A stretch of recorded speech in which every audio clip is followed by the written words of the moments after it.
everyone knows that, but they change it for a reason, and we've got to give them those reasons. Now, let me give you a specific example as I ask you this, and let me get you to respond. How many of you would give me $100 for an item you absolutely knew was worth only $20?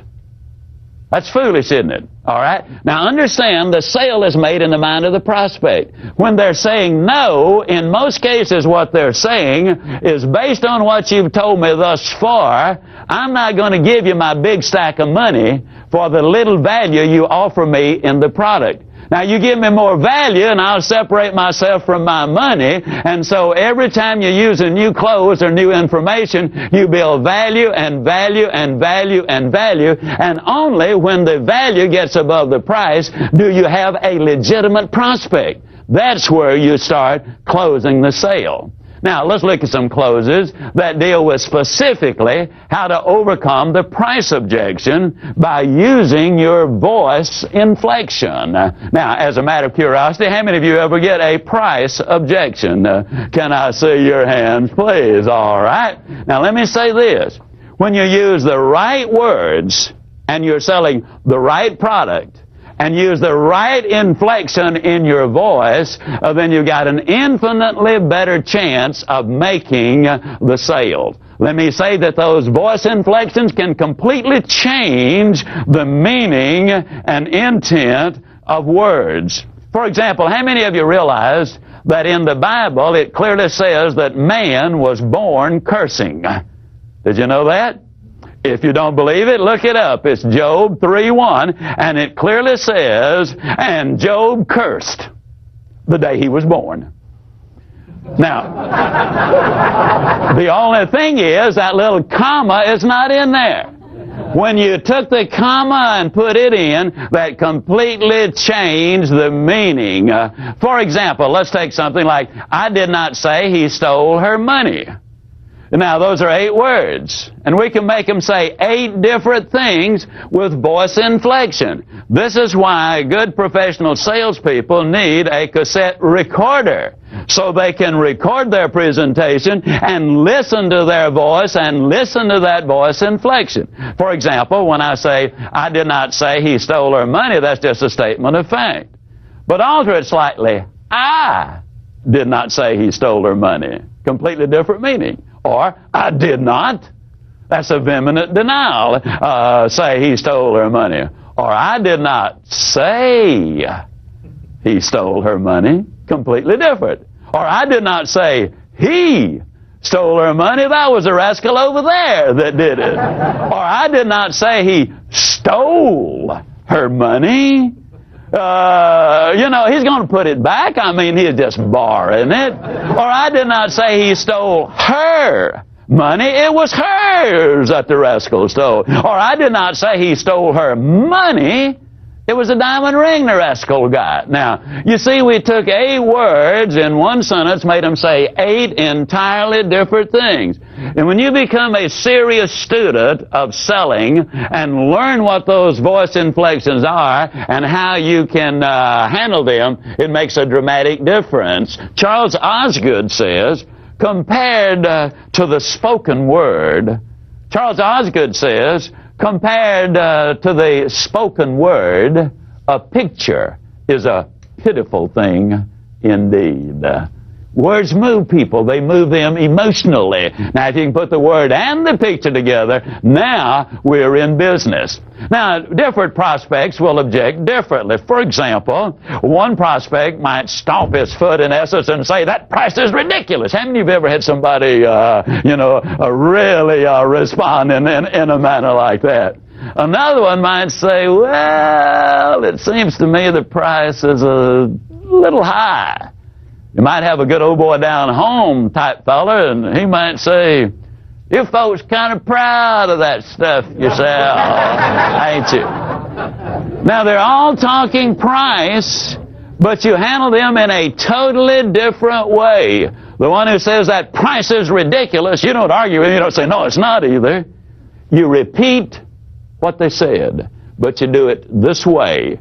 You lower your voice, you look them right in the eye, and simply say, the price is ridiculous?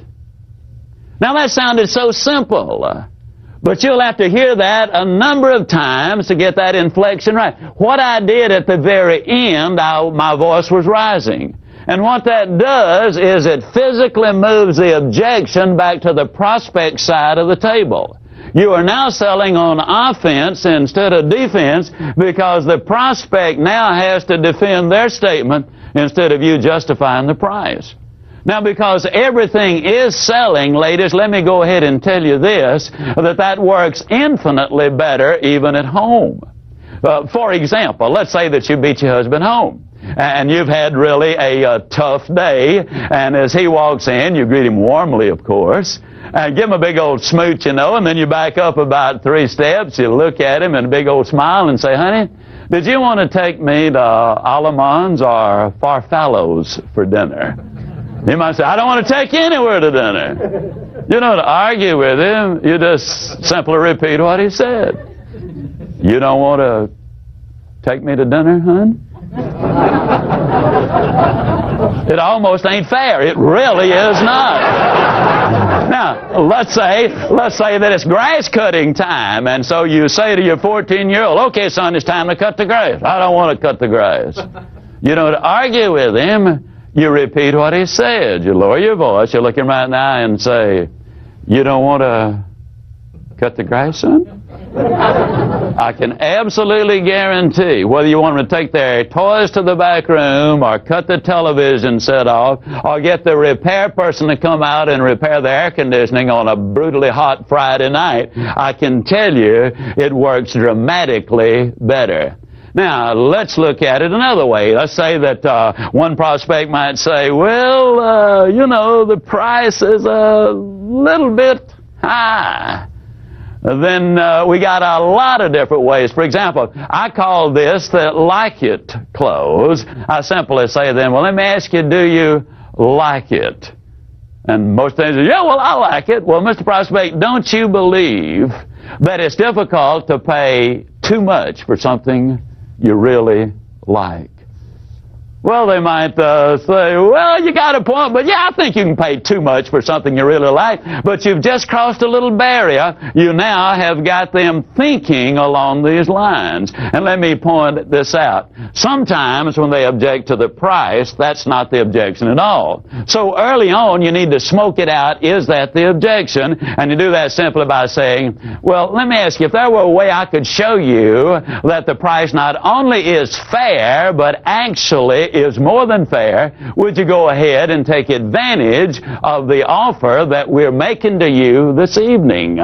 Now, or this morning, or whatever. What you're really doing is trying to smoke out the advantage. You're trying to smoke out whether or not the price really is the objection they're raising. Now, let's say they say, well, yeah, the price is the problem that I'm having with it. Then what you do is, if there were a way I could show you how you can legitimately justify this price and take advantage of our offer, would you be willing to go ahead and start enjoying the benefits today?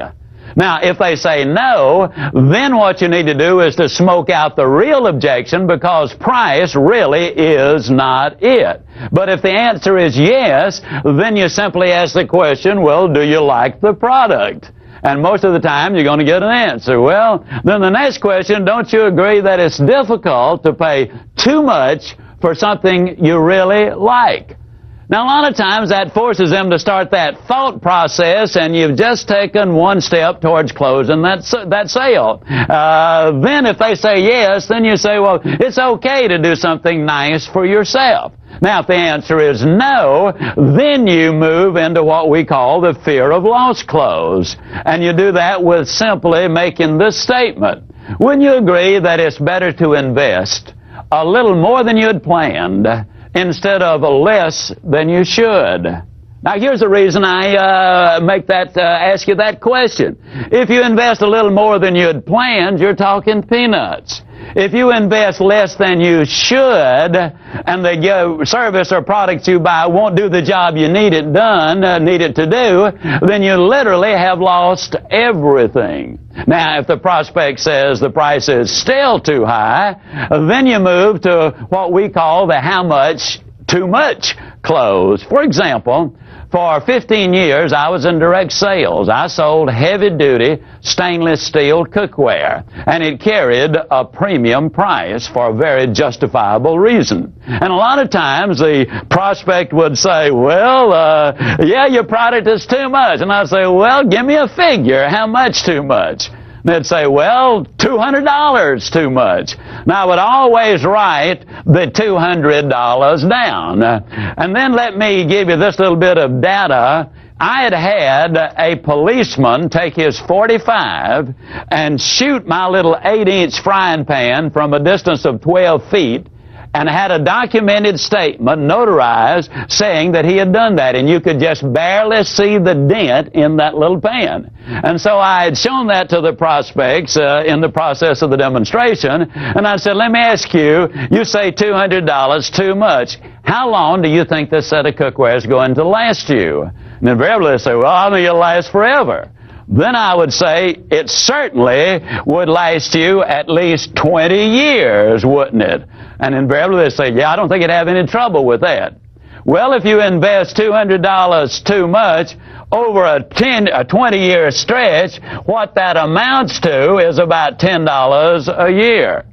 And if you break that into pennies, it means really that for just 3 cents a day, you can go ahead and have the finest equipment that you can get anywhere at any price. Now, if the prospect still objects or still says, well, it's too high, then I would ask him this. I would say, now, let me ask you this question. Do you ever eat out? And invariably, they would say, oh, yeah, we frequently go out to dinner. Then I would simply say to them, well, let me ask you, do you tip the waitress? Invariably, they say, or waiter. They say, oh, yeah, we always tip. Well, this was a number of years ago, and so I would use a lower price. I would say, well, now, how much do you generally tip? And they would say, well, at least $1. Then I would say, well, now, let me tell you what you're giving $1 for. That is to have the food brought from the kitchen and put on the table. You brought the silverware and the china out. They served you water and coffee, but they served. Now, you give her $1 for doing that, or him $1 for doing that. Your wife went to the store. She bought the food. She brought it home. She carefully prepared it. She cooked the meal. She brought it to the table and served the meal. Then she's got to take it up and wash the dishes. Now, remember, this was many years ago before a lot of the ladies were working as they're doing today, and the husband didn't give them much help at all in that kitchen. Most of them still don't give them very much help. But then I would simply say, if you would tip that serve person $1 for bringing the food from the kitchen to the table, don't you think your wife deserves at least 3 cents for doing all of those other things? I got to tell you, we got some pretty exciting results as a result of using that particular clothes. Now, if the prospect says, well, the price is still too high, then I would go to this one. Well, now, let me ask you, are you concerned about the cost, or is it the price that you're concerned about? And a lot of times they would say, well, what's the difference? Now, I would always use, and incidentally, the reason I moved to the board, and what I encourage you to do, anytime you see me use this board to illustrate a point, or use graphics to illustrate a point, that says to you that you need to be letting your prospect see you writing something when you're showing figures. And the reason is we've been conditioned to believe what we see and doubt what we hear. Now, if they see it and hear it, see it as logic, hear it as emotion, you put the two together and you got a better chance of making the sale. So the prospect says, well, what do you mean? Is it cost or price we're concerned about? Then I simply say, and here's the example I use because it happened in my life, I encourage you to get one out of your industry that specifically fits you. I say, well, now, when my son was 6 years old, we went down to the Swin bicycle place to get him a bicycle. They told us it was $64.95. Well, years ago, that was an enormous price to pay for a bicycle. Just to teach a 6-year-old how to ride, he's going to tear it up anyhow. So I went down to a discount store, and there I priced a bicycle for $34.95. Now, this price is obviously considerably less than that. And again, I'm showing them, they're seeing it and hearing it. Now, it was a nice little bicycle. About 60 days later, we went back to that little bicycle store because we wanted to get the handlebars replaced. And they said, well, you know, it's in warranty and not going to cost you anything. Well, 30 days later, we had to go back and get more new handlebars, no longer a warranty, and so now the price is $4.50 higher, and at this point, we have got, let me see, $39.45 invested in that bicycle. Well, about 3 months later, the entire sprocket apparatus, the brakes and all of that, came completely kazip. We went back to the little bicycle store, and this time it came to roughly $15, and now we've got $54.45 invested in that bicycle. Well, about a month later, the bearings in the front wheel went kazip. We went back down to the little bicycle store, and they said it'd be about $5. I'd forgotten. I threw in the towel at that point, and I said, no way. Then we went and bought the Swin bicycle for $64.95. My 6-year-old son rode that bicycle. He raised the handlebars, took the fenders off, and made a dirt bike after about 5 years out of it. He rode that bicycle regularly for the next 5 years, and periodically he rode it for 10 years. The only other expense we had, literally, were 2 tires for that bicycle. Now, let's look at what I've just said. The price of this one was considerably more than the cheaper bicycle.